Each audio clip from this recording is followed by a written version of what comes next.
Bonjour, ici Benoît Vincent Roque pour un autre critique DVD signé ciné-techno.com. Aujourd'hui, je vais vous parler d'un film que j'ai vu en format Blu-ray et en format Blu-ray 3D. Je vous parle du film Justice League 3D, La Ligue des Justiciers. Film réalisé par Zack Snyder et aussi accompagné de Joss Whedon en post-production.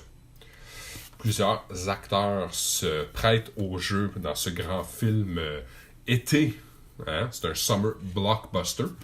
Alors, Ben Affleck dans le rôle de Bruce Wayne Batman, Henry Cavill dans le rôle de Clark Kent Superman, Amy Adams joue le rôle de Lois Lane, Gal Gadot, Diana Prince Wonder Woman, Ezra Miller dans le rôle de Barry Allen The Flash, Jason Momoa dans le rôle de Arthur Curry, soit Aquaman, Ray Fisher joue le rôle de Victor Stone, alias Cyborg, et Jeremy Irons dans le rôle du serviteur de Batman, Alfred Pennyworth. C'est un film distribué par Warner Brothers Pictures et la date de sortie en magasin était pour le 13 mars 2018. Sachez que dès la première fin de semaine d'exploitation, le film a réalisé 286,4 millions de dollars de recettes mondiales pour un film qui en a coûté 300 millions, ce qui le classe en 24e place pour les meilleures entrées au box-office de tous les temps. Alors, permettez-moi de vous lire ceci. Alimenté par sa foi restaurée en l'humanité, et inspiré par l'acte désintéressé de Superman, alias Clark Kent ou Kal-El dans son nom kryptonien, Batman, de son vrai nom Bruce Wayne, constate l'arrivée d'extraterrestres attirés par la peur de leurs victimes et comprend une nouvelle attaque se prépare. Or, Superman est mort et ne peut plus protéger l'humanité. Conscient de ses propres limites, il contacte Wonder Woman, de son vrai nom Diana Prince, et tente de former avec elle une ligue de super-héros, ou dit-il une ligue de justiciers. Il part retrouver Arthur Curry, Aquaman, qui habite les eaux, tandis que Diana va approcher Victor Stone, cyborg, moitié robot, devenu à moitié machine après un accident et capable d'influencer les technologies, mais les deux hommes refusent de l'aider.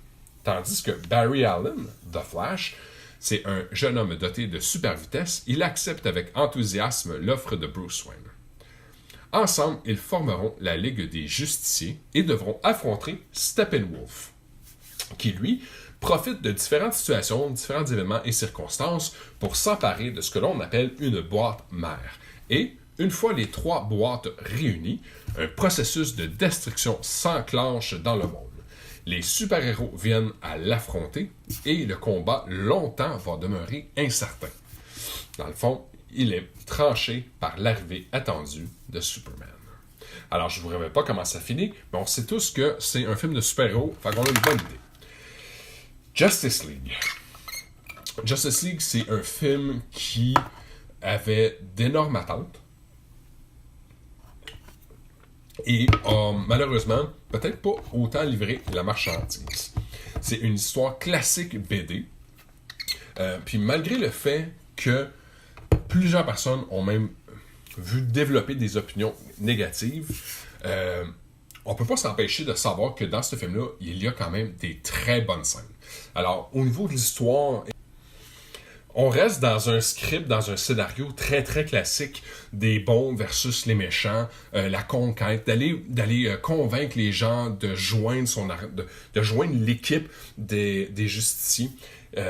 Même si par moment il y a des bouts dans l'histoire que on se frotte la tête et on se dit mais pourquoi est-ce que c'est ces décisions-là qui ont été prises? Ça ne nous empêche pas de pouvoir se réjouir parce qu'on voit au grand écran des super-héros qui, il y a quelques années, on n'aurait jamais pensé pouvoir voir. Il y a aussi des scènes où est-ce que c'est parfaitement bien tourné. Alors, je pense à la scène avec Aquaman, Jason Momoa, quand il marche le long du quai avec une bouteille d'alcool à la main, puis que l'eau se frappe sur les côtés. Aquaman a l'air d'une vraie rockstar. C'est une scène vraiment puissante. Alors, je pense que c'est un film qui s'écoute très bien une deuxième fois. Alors, moi, je l'ai vu au cinéma, puis un peu comme tout le monde, j'étais ressorti avec des questions de pourquoi est-ce que ces décisions-là avaient été prises. Puis, lors d'un deuxième visionnement, j'ai vraiment mieux apprécié. J'ai vraiment trouvé ça meilleur. C'était plus facile pour moi de me glisser à l'intérieur de l'histoire, d'embarquer dans le personnage que Wonder Woman avait le goût de nous présenter, de comment est-ce qu'elle a fait pour... Tu sais, pendant le départ ou la disparition de Superman, c'est elle qui doit un petit peu prendre le flambeau du leadership avec les nouvelles recrues, Aquaman, Flash, puis Cyborg. Alors, tous ces côtés-là, ces jeux-là avec les personnages que j'ai beaucoup aimés, au même titre que Batman, ont un revirement. Tu sais, on voit que sa nature défensive ou froide commence un petit peu à baisser sa garde. Le fait de travailler dans une équipe, le fait aussi d'être aux côtés de Superman. Ben Affleck va aller dire la réplique on a besoin de Superman parce qu'il est plus humain que moi. Il a fondé, il a une relation, il a une famille, c'est plus que moi. Alors, il y a quand même ces passages-là qui sont vraiment très très bien. J'ai vu le film Blu-ray DVD en 1080p, 16 par 9 et 1.85 pour 1 au niveau du ratio. Les pistes sonores, c'est du DTS HD Master 5.1.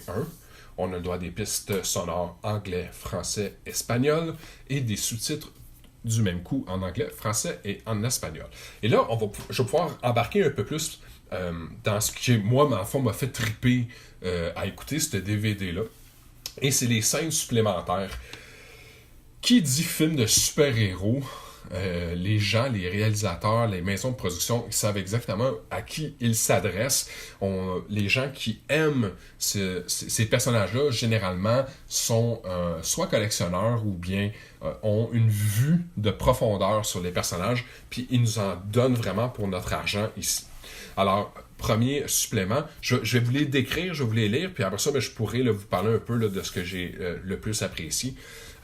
Premier étant Road to Justice, où est-ce que l'équipe de production DC nous permet d'explorer au-dessus de 50 ans d'histoire de Justice League. Fait que ça nous permet de mieux comprendre les bandes dessinées puis sur quoi on s'est appuyé.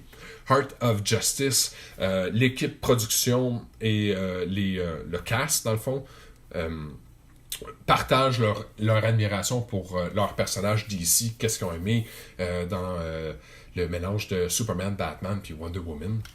Technology of Justice League, alors tout le côté, parce qu'il y a vraiment une technologie incroyable qui est apportée à ce film-là pour nous permettre de s'immerser dans cet univers-là.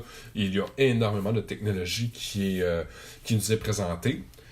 Justice League The New Heroes. Alors, un tour nous est proposé par l'acteur Ray Fisher qui joue Cyborg et nous présente les nouvelles recrues, dans le fond, Aquaman, Flash puis Cyborg. Alors, c'est d'où ça vient, leur première apparition bande dessinée.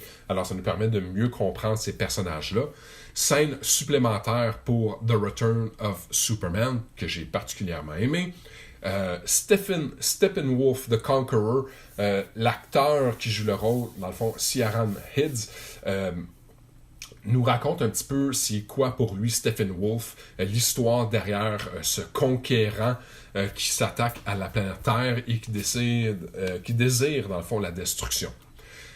Il y a un autre qui s'appelle Justice League The Greatest Challenge. Alors on a l'opportunité il nous montre, il appelle ça en anglais des scene studies. Alors, il nous décompose des scènes pour nous permettre de mieux comprendre le processus de production. Alors, Revisiting the Amazon, alors une scène mettant en place les Amazones. Wonder Woman's Rescue, alors au début du film, quand elle vient pour, dans la banque, intervenir lors de cette espèce d'attentat terroriste. Scene Studies pour Heroes Park. Alors, toutes les scènes les plus gros impacts, dans le fond, nous sont présentés. Il y a aussi The Tunnel Battle, et aussi Suit Up, The Look of the League, alors avec celui qui a, dans le fond, créé, conceptualisé les costumes, Michael Wilkinson, nous permet là, de bien voir de quoi il s'est inspiré, puis comment. Puis dans les special features, on a l'opportunité de voir Cyborg, qui est totalement fait CGI. Alors on a les autres personnages du film qui sont tous en costume, qui sont tous beaux, qui sont pleins de swag. Et puis, à l'inverse, on a l'acteur qui joue Cyborg, qui est quasiment en pyjama, et son œil rouge, c'est une balle de ping-pong coupée en deux qui est tapée. Fait qu'il est vraiment chic comparé au reste de l'équipe. J'imagine que c'est lui qui devait avoir le plus hâte de voir de quoi il aurait l'air. Alors, bien entendu, je vous recommande le Blu-ray, tout simplement pour toute cette profondeur-là, toute cette vision-là d'arrière-coulisses. Et l'histoire, il y a des gens qui vont constamment dénigrer ou dire que c'est pas une bonne histoire. Moi, je suis juste content de voir le film. Je suis juste content de voir ces personnages-là au grand écran, parce qu'il y a eu un temps dans ma vie où je pensais que ça arriverait jamais. Alors, je crois qu'il y a façon d'apprécier ce film-là. Il faut juste savoir à quoi s'attendre. Alors, un premier visionnement, c'est plate. Un deuxième, pour moi, ça a très bien passé. Je me suis super bien diverti. Et j'ai même eu l'opportunité d'essayer le 3D à l'aide d'une PSVR, alors un appareil réalité virtuelle pour la PlayStation 4. Et c'est muni d'un 3D. Alors, pour de vrai, quand j'ai écouté le film en version 3D, avec le casque, j'avais vraiment l'impression d'être au cinéma. J'étais seul. J'ai beaucoup apprécié. Alors, sur ce, mon nom était Benoît Vincent Roch pour un autre critique signé ciné-techno.com.